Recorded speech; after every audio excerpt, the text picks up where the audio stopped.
हाय दोस्तों, कैसे हैं? उम्मीद करता हूं कि आप सब ठीक होंगे।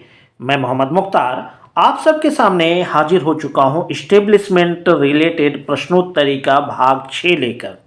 इसमें दोस्तों हम विगत परीक्षाओं में पूछे गए इस्टेब्लिशमेंट से रिलेटेड सारे ऑब्जेक्टिव प्रश्नों को सोल्व करते हैं, जो आपके लिए रेलवे के ग्रुप बी लेवल का एग्जाम हो या कोई भी डिपार्टमेंटल एग्जाम हो, उसमें समान रूप से यूजफुल होने वाला है।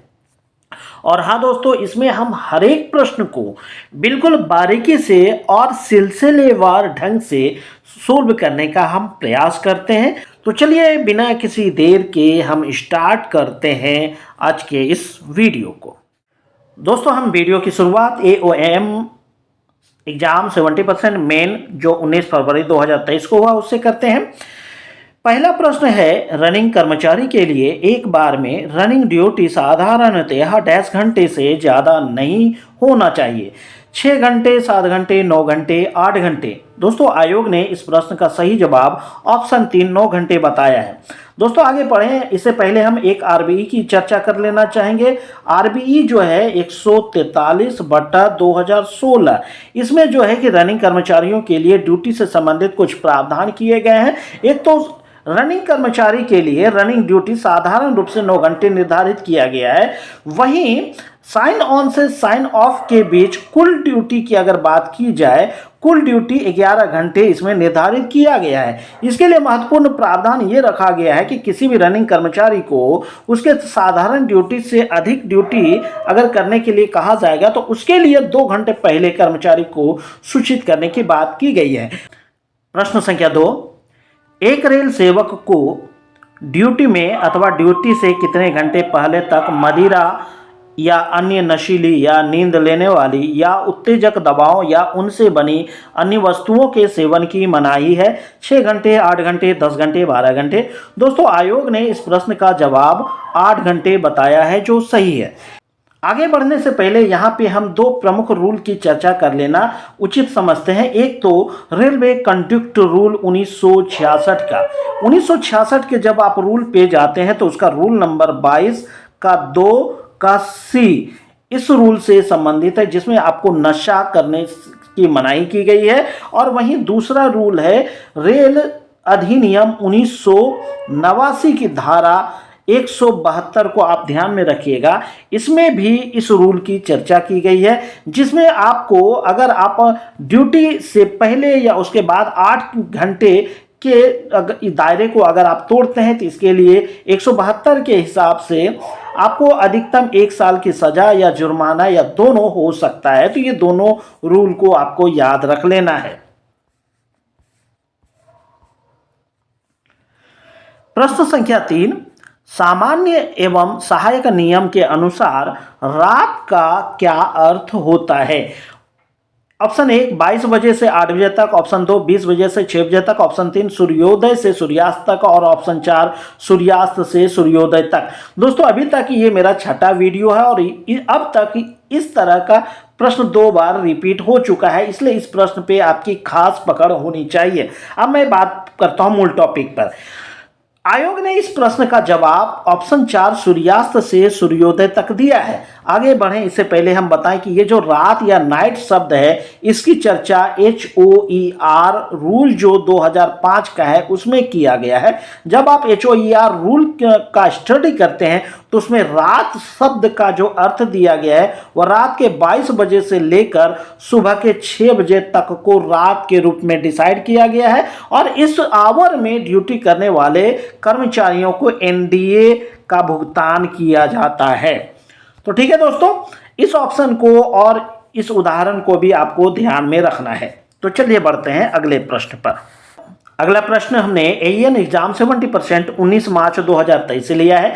प्रश्न संख्या 4, यदि किसी रेलवे कर्मचारी द्वारा 1 वर्ष में बेचे, खरीदे या दोनों किए गए शेयर, प्रतिभूतियों, डिबेंचरों या म्यूचुअल फंड की कीमत उसके डैश के मूल वेतन से ज्यादा हो तो उसकी सूचना अपने विभाग को देने की आवश्यकता है। 4 ऑप्शन है, 6 महीने, 5 महीने, 4 महीने, 3 महीने। तो दोस्तों, आयोग ने इसका सही जवाब ऑप्शन 1 6 महीने बताया है। आगे बढ़े, थोड़ा सा हम डिस्कस कर लेना चाहेंगे इस रूल की चर्चा जो है दोस्तों, रेल कॉन्डक्ट रूल 1966 का रूल नंबर 18 के 4 में विस्तार से किया गया है। जब आप इस रूल को स्टडी करते हैं तो आपको दो महत्वपूर्ण टॉपिक उभर कर आता है। एक तो जब आप इस रूल को पढ़ते हैं तो उसमें एक जगह बताया गया है कि ग्रुप ए एवं ग्रुप बी के अधिकारी के लिए जो शेयर मार्केट में इन्वेस्ट की राशि तय की गई है वो अब अधिकतम 50,000 रुपये तक अगर आप इन्वेस्ट करते हैं तो आपको कहीं भी सूचना करने की आवश्यकता नहीं है, और जैसे ही आप इससे ज़्यादा इन्वेस्ट करते हैं तो आपको सक्षम प्राधिकारी को सूचित करना है। वहीं ग्रुप सी और ग्रुप डी के लिए यह राशि 25,000 रुपये तय की गई है। एक तो ये हो गया।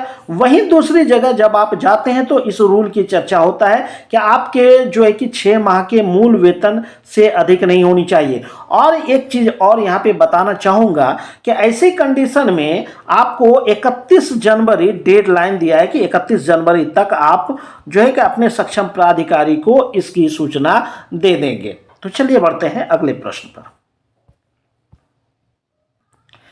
क्वेश्चन नंबर 5, इंजीनियरिंग विभाग के किसी रेल कर्मचारी की संपूर्ण सेवा के दौरान उसे अधिकतम डैश की स्टडी छुट्टी प्रदान की जा सकती है? 12 महीने, 36 महीने, 24 महीने, 48 महीने। तो दोस्तों आयोग ने इस प्रश्न का जवाब ऑप्शन 3 24 महीने बताया है। तो दोस्तों आगे बढ़े, इससे पहले हम थोड़ा सा डिस्कस कर लेना चाहेंगे।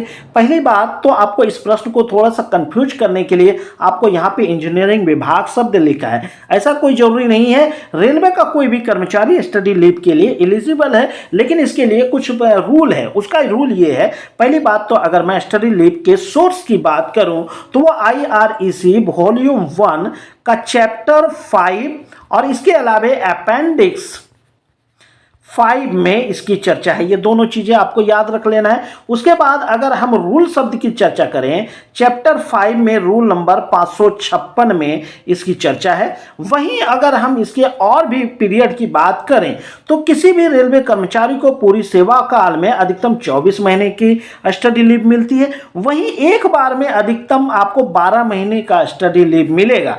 वहीं आपको स्टडी लीव लेने के लिए आपको न्यूनतम जो सेवा है, नौकरी है, वह 5 साल होना चाहिए। यानी कोई भी कर्मचारी 5 साल की सेवा पूरी करने के बाद ही स्टडी लीव के लिए अप्लाई कर सकता है और उसे अधिकतम 2 साल का स्टडी लीव मिलेगा। और स्टडी लीव के बाद भी आपको कम से कम 3 साल की नौकरी बचनी चाहिए, तभी आप स्टडी लीव ले पाएंगे। यानी इस तरह का 5, 2 और 3 का रेशियो फॉलो होना चाहिए। तो चलिए बढ़ते हैं अगले प्रश्न पर। प्रश्न संख्या 6, यदि कोई रेल कर्मचारी अपने मुख्यालय से ड्यूटी पर 9 घंटे बाहर है तो वह दैनिक भत्ते के डैश दर का हकदार है?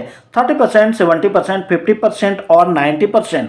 तो दोस्तों इस प्रश्न का जवाब देने से पहले हम डेली अलाउंस पर कुछ चर्चा कर लेना चाहते हैं। डेली अलाउंस का सिंपल सा फंडा है कि यदि आप अपने ड्यूटी प्लेस से 8 किलोमीटर से दूर अगर आप ड्यूटी पे जाते हैं और वहां पर 0 घंटे से 6 घंटे तक का समय बिताते हैं तो आपको 30% मिलेगा। वहीं 6 घंटे से 12 घंटे यानी 6 घंटे से ज़्यादा होना चाहिए और 12 घंटे तक आपको 70% मिलेगा, और 12 घंटे से ज़्यादा और 24 घंटे तक आपको 100% जो है कि डेली अलाउंस मिलेगा। तो अब इसको आप ध्यान में रखते हुए यहाँ पे देखिए कि वो बंदा 9 घंटे बाहर है, तो ऐसी कंडीशन में वो फुलफिल कर रहा है 6 घंटे से 12 घंटे के पीरियड को, और ऐसी कंडीशन में आप जानते हैं कि 70% मिलेगा। तो यहाँ पे आयोग ने भी इसका सही जवाब 70% दिया है। और अगर मैं इस डेली अलाउंस के रूल की अगर चर्चा करूं, ये जो अभी मैंने समय बताया, इसकी चर्चा जो है, डेली अलाउंस की चर्चा जो है IREC चैप्टर 16 के रूल नंबर 1615 में दिया है। हम चाहेंगे कि इस रूल को आप पढ़िए और ज़्यादा क्लियर हो जाएगा। क्वेश्चन नंबर 7, नया घर खरीदने के लिए अधिकतम गृह निर्माण अग्रिम है। 4 ऑप्शन है। 30 महीने का मूल वेतन अधिकतम 20 लाख रुपए, 34 महीने का मूल वेतन अधिकतम 20 लाख रुपए, 30 महीने का मूल वेतन अधिकतम 25 लाख रुपए और 34 महीने का मूल वेतन अधिकतम 25 लाख रुपए। तो दोस्तों आयोग ने यहाँ पे इसका सही जवाब ऑप्शन 4 34 महीने का मूल वेतन और अधिकतम 25 लाख रुपए बताया है। आगे बढ़ें इससे पहले हम एचबीए पे थोड़ा सा डिस्कस कर लेना चाहेंगे। कोई भी रेलवे कर्मचारी न्यूनतम 5 साल की सेवा करने के बाद ही वह एचबीए के लिए आवेदन कर सकता है। इसके अलावा जो है कि इसकी चर्चा दो प्रमुख सोर्स पर आधारित है। एक तो मास्टर सर्कुलर 50 जो है कि एचबीए से संबंधित है, दूसरा IREM चैप्टर 11 का रूल नंबर 1132 जो है कि एचबीए से संबंधित है। ये दोनों को आप याद रखेंगे। इसके अलावा यहाँ पे और भी चीजें जानना चाहिए। एक कि एचबीए का जो आप लेते हैं, एचबीए में मूलधन की वसूली अधिकतम 15 साल में किया जा सकता है। उसके बाद अगले 5 साल में उसका ब्याज वसूल करने का नियम है। ठीक है, यानी अगले 5 साल में आपको उस पर ब्याज, यानी टोटल एचबीए को वसूल करने की अगर टोटल अवधि है तो 20 साल अधिकतम इसके लिए निर्धारित किया गया है। ठीक है दोस्तों, तो बढ़े हम अगले प्रश्न पर।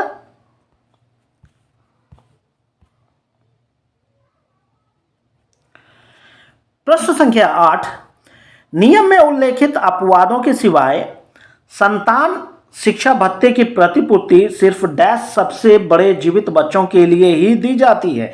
ऑप्शन 1, 2, 3, 4 इस तरह का 4 ऑप्शन है। आपको आयोग ने इसका सही जवाब ऑप्शन 2 यानी 2 बच्चे इसमें माना है।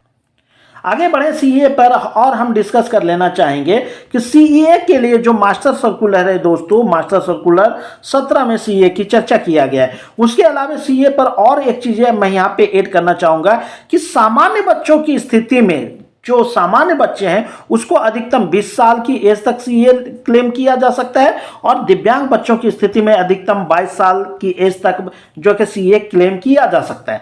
सामान्य बच्चे को जो सीए मिलता है वह 33,750 रुपये ईयरली आप क्लेम कर सकते हैं। वही दिव्यांग बच्चों की स्थिति में सामान्य का 2 गुना यानी 67,500 रुपये सीए के रूप में आप क्लेम कर सकते हैं। वहीं अगर अधिकतम जो है कि क्लास की बात करें तो अधिकतम 12वीं क्लास तक आप सीए क्लेम कर सकते हैं।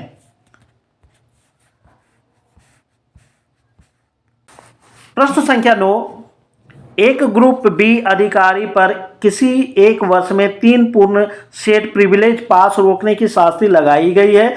उस वर्ष में उनका लड़का डैश आधे सेट स्कूल पास के लिए हकदार होगा। 3, 4, 6, 2। तो दोस्तों इस प्रश्न का आयोग ने सही जवाब दिया है ऑप्शन 3, 6 हाफ सेट। तो दोस्तों यहाँ पे मैं बता देना चाहूँगा कि अगर किसी कर्मचारी को, चाहे वो गजेटेड हो या नॉन गजेटेड हो, अगर उसे किसी भी प्रकार का चार्जशीट मिलता है तो उसका असर उनके स्कूल पास पर नहीं पड़ता है। तो ऐसी कंडीशन में चाहे उसको कोई भी पास रोके, कोई भी सजा मिले, स्कूल पास पूरी तरह से बचा रहता है। तो यहाँ पे स्कूल पास के लिए मैं बताऊं कि हाफ सेट की चर्चा किया गया तो 6 हाफ सेट होगा। अगर यहाँ पे पूर्ण सेट लिखा होता तो इसका जवाब 3 होता। और मैं यहाँ पे ऐड करना चाहूंगा स्कूल पास के संबंध में, अगर बच्चा जो है बॉय है तो उसके लिए 18 साल एज है स्कूल पास के लिए। वहीं अगर बच्ची गर्ल है और उसके लिए जो है कि अधिकतम एज यहाँ पे निर्धारित नहीं किया गया है। वहीं स्कूल पास आपको तभी मिलता है जब जो है कि शिक्षण संस्थान में कम से कम 3 दिन का अवकाश हो जिसमें साप्ताहिक रेस्ट भी शामिल है। ठीक है ना। और उसके अलावा मैं बात करूं कि अगर बच्चा 18 साल से अधिक है, उसमें अगर वह बच्चा एमबीबीएस की तैयारी कर रहा है या एमबीबीएस की पढ़ाई कर रहा है जो नियमित पाठ्यक्रम का हिस्सा है, तो उनको 18 साल के बाद या 21 साल से अधिक आयु में भी स्कूल पास मिल सकता है। तो चलिए अगले प्रश्न पर। प्रश्न संख्या 10, इंजीनियरिंग विभाग के किसी कर्मचारी को अध्ययन अवकाश लेने के लिए एक बॉन्ड देना पड़ता है कि वह अध्ययन अवकाश काल पूरा होने के बाद कम से कम डैश तक रेलवे की सेवा में रहेंगे। 2 वर्षों, 3 वर्षों, 1 वर्षों, 4 वर्षों। तो दोस्तों आयोग ने इसका सही जवाब ऑप्शन 2, 3 वर्षों दिया है। चूंकि दोस्तों एक बात यहाँ पे बता देना जरूरी है कि कोई भी कर्मचारी अगर स्टडी लीव लेता है तो स्टडी लीव अवेल करने से पहले उनको रेलवे को एक बॉन्ड देना पड़ता है जिसमें वो घोषणा करता है कि जिस पर्पज से यह एजुकेशन लीव लिया जा रहा है उसके बाद वह कम से कम स्टडी पूरा कर लेने के बाद रेलवे में 3 साल सेवा देंगे, तभी उनको स्टडी लीव मिलता है। इसके अलावा हम क्वेश्चन नंबर 5 में स्टडी लीव पर विस्तार से डिस्कस कर चुके हैं।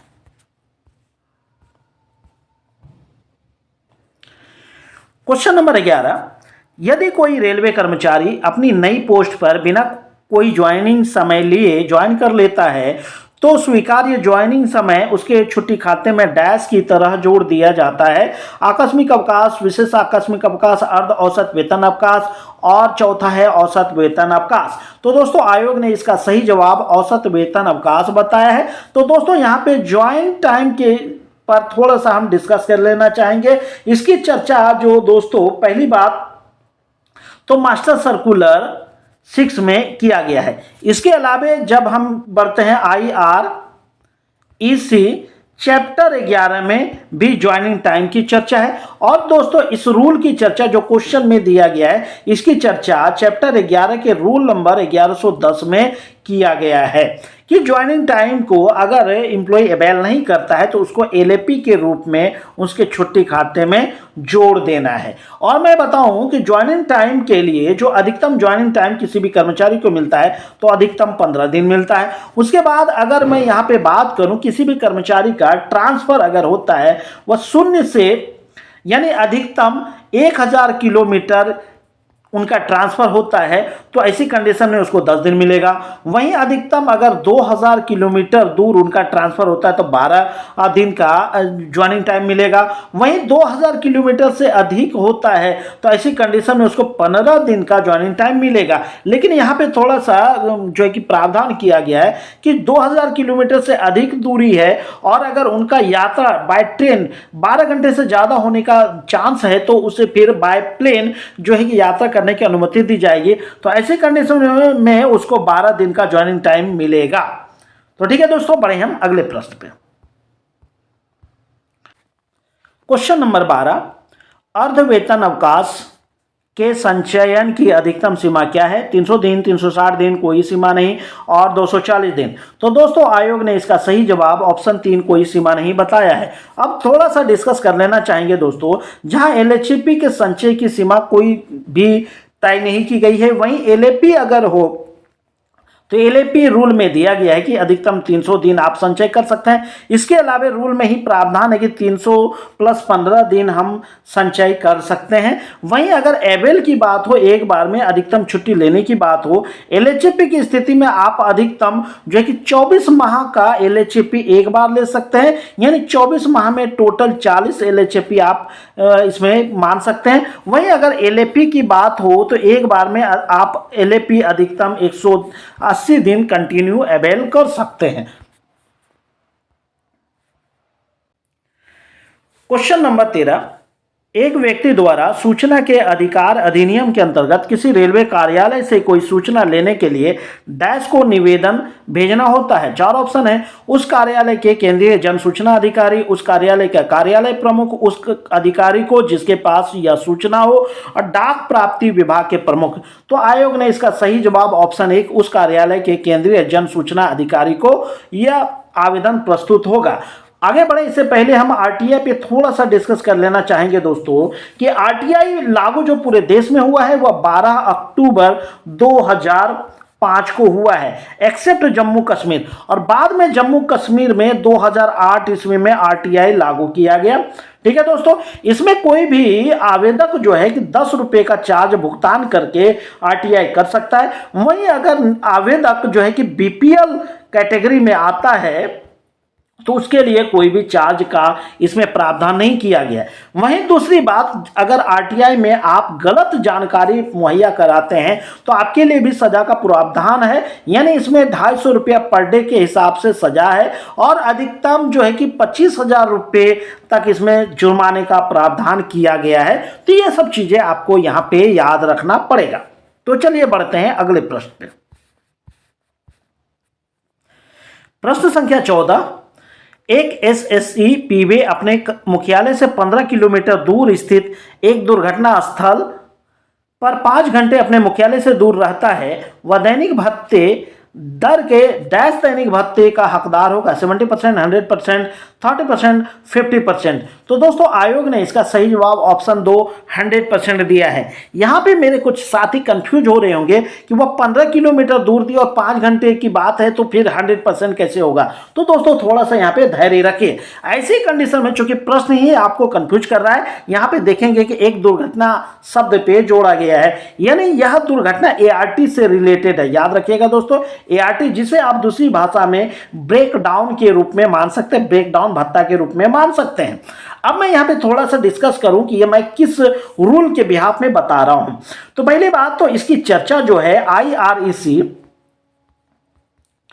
चैप्टर 14 के रूल नंबर 1420 के 5 नंबर से हम कर रहे हैं, यानी 1420 का 5वां रूल में इसकी चर्चा किया गया है। इसमें क्या चर्चा किया गया है कि प्रत्येक खराबी के लिए 100% की दर से दैनिक भत्ता यहां पे मिलेगा, और इसमें जो है कि 8 किलोमीटर की सीमा को भी नकारा है और घंटे की सीमा को भी नकारा है, यानी दोनों चीजें नकारा है। चाहे वो 15 किलोमीटर दूर हो या आधा किलोमीटर दूर हो, चाहे वो 1 घंटे के लिए हो या 10 घंटे के लिए हो, आपको हर एक कंडीशन में 100% दैनिक भत्ता का यहाँ पे भुगतान किया जाएगा। एक चीज और कि यहाँ पे अगर एक दिन में 10 बार जो है कि दुर्घटना होता है तो 10 एक दिन में ही क्लेम किया जा सकता है। क्वेश्चन नंबर 15, निम्नलिखित में से किस स्थिति में किन्हीं दो स्टेशनों के बीच में उस रास्ते से जो उन दोनों स्टेशनों के बीच लघुत्तम रास्ते से लंबा है सुविधा पास जारी करना अनुमेय नहीं है। ध्यान से देखिएगा दोस्तों, 4 ऑप्शन है। लंबे रास्ते पर ज्यादा अच्छी सुविधाओं वाली ट्रेन उपलब्ध है, इन दो स्टेशनों के बीच वैकल्पिक रास्ते के लिए, लंबे रास्ते पर दूरी लघुत्तर रास्ते पर दूरी से 15% से ज्यादा नहीं, लंबे रास्ते पर यात्रा का समय लघुत्तम रास्ते के बजाय कम है। तो दोस्तों आयोग ने इस प्रश्न का सही जवाब ऑप्शन 1 दिया है, लंबे रास्ते पर ज्यादा अच्छी सुविधाओं वाली ट्रेन उपलब्ध है, ये इसका सही जवाब है। तो चलिए बढ़ते हैं अगले प्रश्न पे। प्रश्न संख्या 16, रेलवे के पेंशनधारियों के सुझाव एवं शिकायतें लेने और पेंशन से संबंधित मामलों को सुलझाने के लिए विशेष रूप से बनाया गया ऑनलाइन प्लेटफॉर्म है। 4 ऑप्शन दिया है, एचआरएमएस, आईपास, सिपीग्राम और अर्पण। तो दोस्तों आयोग ने इसका सही जवाब दोस्तों ऑप्शन 4 अर्पण दिया है। ठीक है दोस्तों, तो अर्पण के माध्यम से ही जो रिटायर्ड कर्मचारी है वह अपना शिकायत या सुझाव दर्ज करने के लिए अर्पण नामक वेबसाइट का इस्तेमाल करता है। आगे बढ़े इससे पहले हम बताएं कि दोस्तों ये जो ऑप्शन दिया है एचआरएमएस, आईपास, सिपीग्राम और अर्पण, इसके फुल फॉर्म को लेकर भी सवाल पूछा जाता है। जैसे एचआरएमएस का full form human resource management system होता है, वहीं आईपास का full form integrated payroll and accounting system होता है, वहीं सिपीग्राम का full form centralize public grievance redress and monitoring system होता है, वहीं अर्पण का फुल फॉर्म जो है advance railway pension access network होता है। तो इस तरह के जो है कि फुल फॉर्म को भी आप याद रखेंगे। तो चलिए बढ़ते हैं अगले प्रश्न पे। तो दोस्तों अगला प्रश्न हम एईई एग्जाम 70% 19 फरवरी 2023 से कलेक्ट करते हैं। प्रश्न संख्या 17 है, मकान निर्माण अग्रिम का ब्याज अधिकतम डैश किस्तों में वसूल किया जाता है। 4 ऑप्शन है, 50, 55, 60 और 65। तो दोस्तों इस प्रश्न को हमने क्वेश्चन नंबर 7 में विस्तार से डिस्कस किया है। यहां सिर्फ ऑप्शन हम बता देते हैं। आयोग ने इसका सही जवाब ऑप्शन 3 60 महीने या 60 किस्त बताया है। तो चलिए बढ़ते हैं अगले प्रश्न पर। प्रश्न संख्या 18, राजपत्रित अधिकारी 1 वर्ष में सुविधा पास के डैश सेट के लिए पात्र है। 6, 4, 3, 5। तो दोस्तों आयोग ने इसका सही जवाब ऑप्शन 1 6 बताया है, यानी गजेटेड एम्प्लॉय की स्थिति में उसको 6 पास प्रत्येक ईयर मिलता है। वहीं नॉन गजेटेड एम्प्लॉय की स्थिति में उनको सालाना 3 सेट पास मिलता है, लेकिन कर्मचारी को शुरू के 5 साल तक सिंगल सेट पास इस्तेमाल करने की छूट मिलती है, और जैसे ही जो कि 5 साल पूरा हो जाता है उसके बाद उनको 3 सेट पास मिलना प्रारंभ हो जाता है।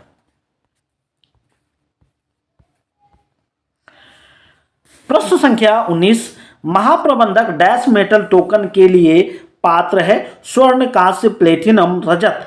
तो दोस्तों आयोग ने इसका सही जवाब ऑप्शन 1 स्वर्ण बताया है। तो दोस्तों जब मेटल पास की चर्चा हो गई है तो इसमें थोड़ा सा हम डिस्कस कर लेना चाहेंगे कि रेलवे में टोकन पास कुल 3 प्रकार का होता है, गोल्ड, सिल्वर और ब्रॉन्ज। गोल्ड पास को आप स्वर्ण पास कहते हैं। इसको लेने के लिए जो अधिकारी का पे लेवल है, लेवल 16 से लेवल 17 के बीच होना चाहिए। वहीं सिल्वर पास के लिए जो अधिकारी का पे लेवल होना चाहिए वह लेवल 14 और लेवल 15 होना चाहिए। ब्रॉन्ज कलर के पास के लिए लेवल 8 से लेवल 13 के बीच अधिकारी की योग्यता होनी चाहिए। ठीक है दोस्तों, तो लेवल जो है कि गोल्ड कलर का पास जो है सबसे हाईएस्ट लेवल का होता है और ब्रॉन्ज कलर का पास जो है सबसे लो लेवल का पास होता है। क्वेश्चन नंबर 20, कर्मचारी के लिए लॉन्ग ऑन का तात्पर्य 12 घंटे से अधिक की ड्यूटी की अवधि है। 4 ऑप्शन है, इसेंशियल, इंटरमीडिएट, एक्सक्लूडेड, कंटिन्यूअस और इंटेंसिव। तो दोस्तों आयोग ने इस प्रश्न का सही जवाब ऑप्शन 1 इसेंशियल इंटरमीडिएट दिया है। आगे बढ़े इससे पहले हम लॉन्ग ऑन पर थोड़ा सा डिस्कस कर लेना चाहेंगे कि दोस्तों जब HOER रूल 2005 का जब आप स्टडी करते हैं तो उसमें कर्मचारियों को 4 भागों में बांटा गया, जो आपको यहाँ चारों ऑप्शन में दिख रहा है। लॉन्ग ऑन के मामले में चारों कर्मचारी में डिफरेंट किया गया है। इसेंशियल इंटरमीडिएट की स्थिति में लॉन्ग ऑन 12 घंटे तक माना गया है। एक्सक्लूडेड के लिए जो है कोई निर्धारण जो है कि निश्चित नहीं किया गया है। कंटिन्यूअस के लिए लॉन्ग ऑन जो है कि 10 घंटे निर्धारित किया गया है और इंटेंसिव के लिए लॉन्ग ऑन 8 घंटे निर्धारित किया गया है। तो इसको आप ध्यान में रखेंगे। क्वेश्चन नंबर 21, रेल सेवक के काम के घंटों को देखने वाला दस्तावेज डैश है। 4 ऑप्शन है, duty roster, pay slip, debit slip और दिए गए विकल्पों में से कोई नहीं। तो दोस्तों आयोग ने इस प्रश्न का सही जवाब ड्यूटी रोस्टर दिया है। तो बढ़ते हैं अगले प्रश्न पे।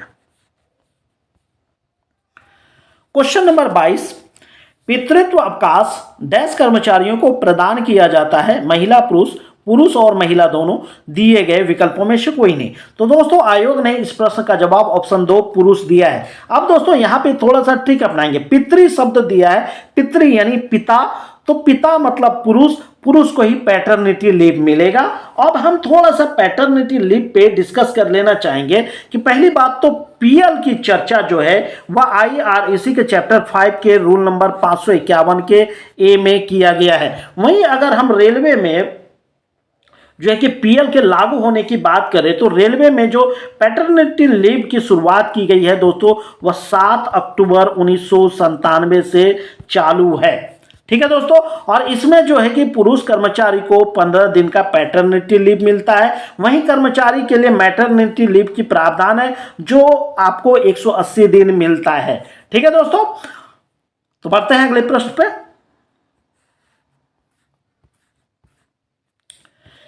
प्रश्न संख्या 23, पितृत्व अवकाश डैश बच्चों तक देय है, 5, 6, 2 और 4। तो दोस्तों आयोग ने इसका सही जवाब ऑप्शन 3 2 बच्चे दिया है, यानी पैटर्निटी लीव हो या मैटरनिटी लीव हो, दोनों में प्रथम 2 बच्चे इसका सही जवाब होगा। तो चलिए बढ़ते हैं अगले प्रश्न पर। क्वेश्चन नंबर 24, एक महिला कर्मचारी अपनी संपूर्ण रेल सेवा में डैश दिनों की CCL के लिए पात्र है, 180, 360, 150 और 730 दिन। तो दोस्तों आयोग ने इसका सही जवाब ऑप्शन 4 730 दिन बताया है।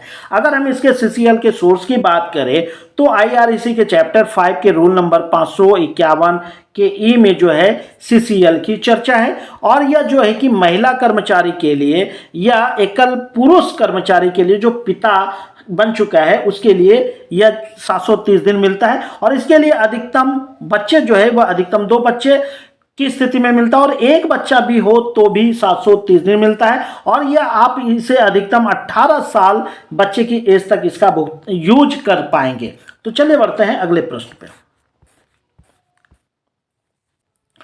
क्वेश्चन नंबर 25, अनुशासन और अपील नियमों के तहत अपील की अवधि डैश दिन है, 30 दिन, 45 दिन, 15 दिन और दिए गए विकल्पों में से कोई नहीं। तो दोस्तों आयोग ने इसका सही जवाब ऑप्शन 2 45 दिन बताया है। अब इसमें थोड़ा सा हम डिस्कस कर लेना चाहेंगे दोस्तों। इस रूल का 2 प्रमुख सोर्स है, एक तो मास्टर सर्कुलर 67 जो DNA से संबंधित है, इसके अलावा जो है DNA रूल 1968 स्पेशल रूप से प्रावधान किया गया है।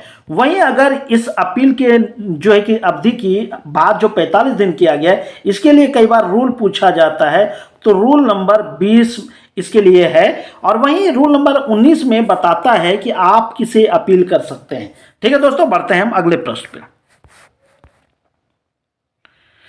क्वेश्चन नंबर 26, बड़ी शास्ति का आरोप पत्र जारी करने के लिए डैश फॉर्म्स का उपयोग किया जाता है। यहाँ पे 4 SF है, SF11, SF9, SF5 और SF1। तो दोस्तों मेजर चार्जशीट की बात की गई है, तो आयोग ने इसका सही जवाब SF5 बताया है। इसके अलावा जो अन्य SF है, SF11 जो है माइनर चार्जशीट के लिए है, SF9 जो वर्तमान में डिलीट कर दिया गया है, और जो है SF5 तो हो गया मेजर चार्जशीट, और SF1 जो है कि सस्पेंशन के लिए जो है कि पे किया जाता है या सस्पेंशन के लिए निर्गत किया जाता है। क्वेश्चन नंबर 27, निलंबन के लिए प्रयुक्त मानक फॉर्म का नंबर डैश है, SF1, SF2, SF5 और SF11। तो दोस्तों सस्पेंशन के लिए SF1 का इस्तेमाल किया जाता है। अन्य अगर SF की बात करें, SF2 जो है डिम्ड सस्पेंशन के लिए, SF5 जो है मेजर चार्जशीट के लिए, और SF11 माइनर चार्जशीट के लिए इस्तेमाल किया जाता है। क्वेश्चन नंबर 29, डैश राज्य RTI अधिनियम के अंतर्गत नहीं आता है। 4 ऑप्शन है, जम्मू और कश्मीर, दिल्ली, महाराष्ट्र, और दिए गए विकल्पों में से कोई नहीं। तो दोस्तों यह प्रश्न अभी मैंने क्वेश्चन नंबर 13 में विस्तार से डिस्कस किया, तो मेरे ख्याल से यहाँ कोई कंफ्यूजन नहीं होगा। RTI के लिए यहाँ पे सही जवाब ऑप्शन 4 होगा, क्योंकि जब RTI लागू हुआ था उस समय जम्मू कश्मीर इसमें शामिल नहीं था, लेकिन 2008 ईस्वी में जम्मू कश्मीर भी RTI के दायरे में आ गया, यानी संपूर्ण भारत RTI के दायरे में आता है, इसलिए ऑप्शन 4 यहाँ पे सही जवाब है।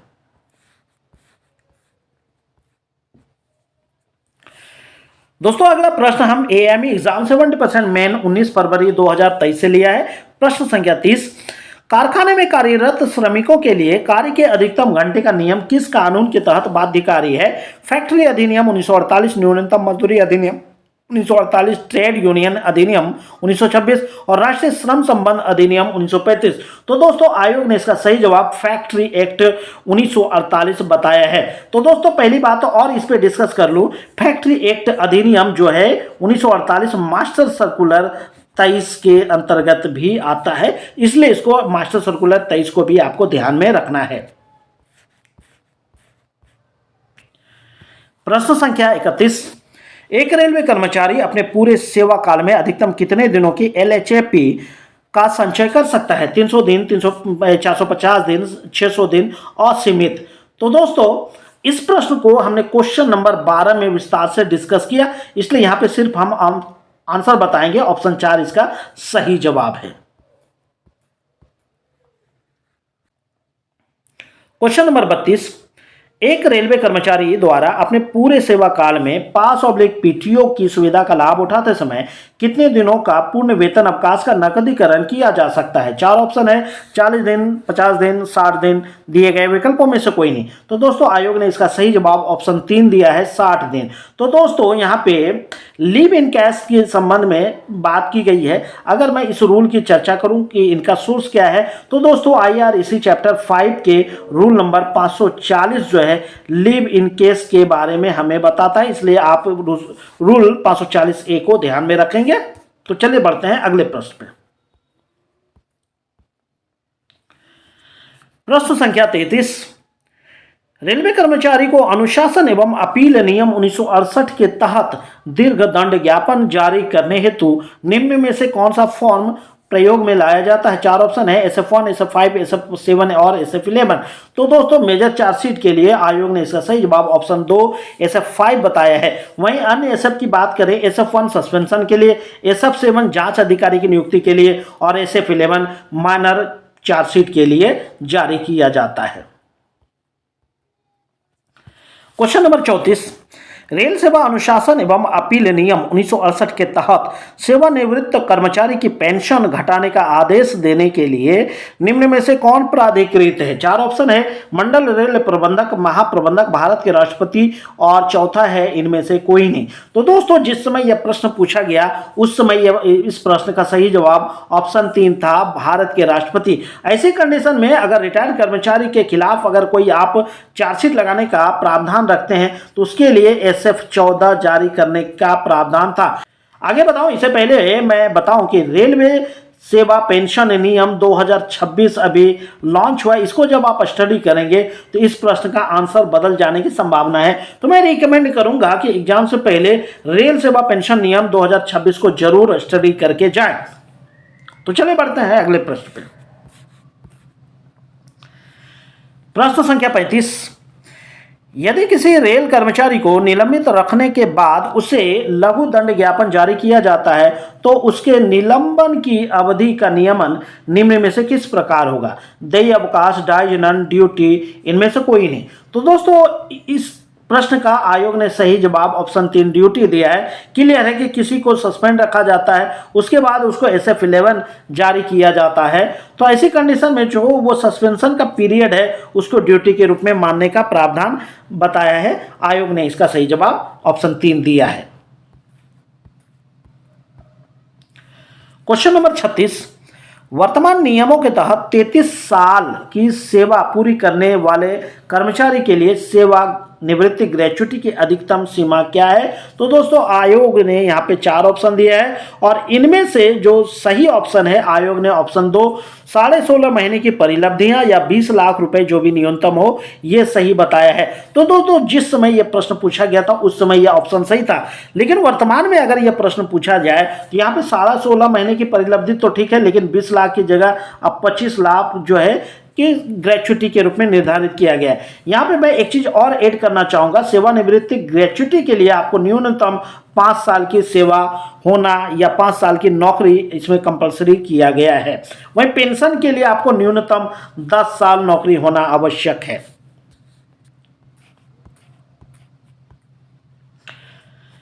प्रश्न संख्या 37, पर्यवेक्षीय दायित्वों का निर्वहन करने वाले कर्मचारियों को रेल सेवा आचरण नियम 321 के तहत निम्न में से किस दायित्व का निर्वहन करना आवश्यक है? तो दोस्तों यहाँ पे 4 ऑप्शन दिया है। जाहिर सी बात है कि ये सारे रेलवे कर्मचारियों से नहीं है बल्कि पर्यवेक्षीय दायित्वों से, यानी जो इंचार्ज की भूमिका निभाते हैं उससे संबंधित रूल पे यहाँ पे बात की गई है।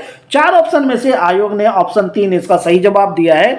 अपने नियंत्रण में कार्यरत कर्मचारियों की सत्यनिष्ठा और कार्य के प्रति समर्पण सुनिश्चित करना, ये 321 के तहत आता है। इंचार्ज की भूमिका निभाने के लिए कर्मचारियों के लिए महत्वपूर्ण आचरण। तो चलिए बढ़ते हैं अगले प्रश्न पे। प्रश्न संख्या 38, ग्रुप ए तथा ग्रुप बी में कार्यरत ऐसे कर्मचारी जो 35 साल की उम्र से पहले रेल सेवा में आ चुके हैं उनकी सेवा की समीक्षा IREC वॉल्यूम 2 के नियम 1802 के तहत कब की जा सकती है? 50 वर्ष की उम्र होने से पहले, 55 वर्ष की उम्र होने के बाद, 58 वर्ष की उम्र के बाद और इनमें से कोई नहीं। तो दोस्तों आयोग ने इस प्रश्न का सही जवाब ऑप्शन 1 दिया है, 50 वर्ष की उम्र होने के बाद। यानी कोई कर्मचारी 35 साल की उम्र से पहले सेवा में आ जाता है और वह ग्रुप ए और बी में से आता है तो 50 साल की उम्र होने के बाद उनकी समीक्षा करने का प्रावधान है, ये रूल है। तो चलिए अगले प्रश्न पर। क्वेश्चन नंबर 39, निम्न में से कौन सी वेबसाइट या पोर्टल रेलवे कर्मचारियों के पेंशन से संबंधित है? 4 ऑप्शन है, HRMS, आईपास, लिम्स और अर्पण। तो दोस्तों आयोग ने इसका सही जवाब ऑप्शन 4 अर्पण दिया है, क्योंकि HRMS जो एक सेवानिवृत्त हो या रेगुलर कर्मचारी दोनों पे होता है। आईपास में जो है कि पेमेंट बनता है। लिम्स में जो है कि यह लीगल सेल से संबंधित है, लॉ से रिलेटेड है। और अर्पण कंप्लीटली रिटायर्ड कर्मचारी के लिए है। यानी यहाँ पे ऑप्शन 4 सही जवाब है। क्वेश्चन नंबर 40, निम्न में से कौन सी वेबसाइट ऑब्लिक पोर्टल सेवानिवृत्त होने वाले सरकारी कर्मचारी द्वारा अपने अनुभवों को दर्ज करने के लिए बनाई गई है? 4 ऑप्शन है, HRMS, लिम्स, अनुभव और निवारण। तो दोस्तों आयोग ने इसका सही जवाब दोस्तों अनुभव दिया है। तो दोस्तों इस प्रश्न में ही इसका जवाब भी छुपा हुआ है कि रिटायर्ड कर्मचारी अगर अपना अनुभव साझा करना चाहेंगे तो इसके लिए वेबसाइट अनुभव के नाम से ही लॉन्च किया गया है। उस साइट पर ही रिटायर्ड कर्मचारी अपना अनुभव दर्ज कर सकते हैं। क्वेश्चन नंबर 41, निम्न में से कौन सा रेल प्रबंधन तथा कर्मचारियों के बीच स्टाफ परिवेदना या सामान्य मुद्दों से संबंधित मामलों पर चर्चा करने का मंच नहीं है? 4 ऑप्शन है पीएनएम, जेसीएम, प्रेम और रेलवे इन कन्वेंशन कमेटी। तो दोस्तों आयोग ने इसका सही जवाब रेलवे कन्वेंशन कमेटी दिया है। तो दोस्तों यह प्रश्न समान रूप से कई परीक्षाओं में बार बार पूछा गया है, इसलिए मैं रिकमेंड करूंगा कि इस प्रश्न को आप बेशक ध्यान में रखेंगे। इसके अलावा हमने पिछले कई वीडियो में पीएनएम, जेसीएम और प्रेम पर विस्तार से चर्चा किया है। तो अगर आपने पिछला वीडियो देखा होगा तो आपको पीएनएम, जेसीएम और प्रेम पर यहां पे डिस्कस करने की आवश्यकता महसूस नहीं होगी। तो चलिए बढ़ते हैं अगले प्रश्न पे।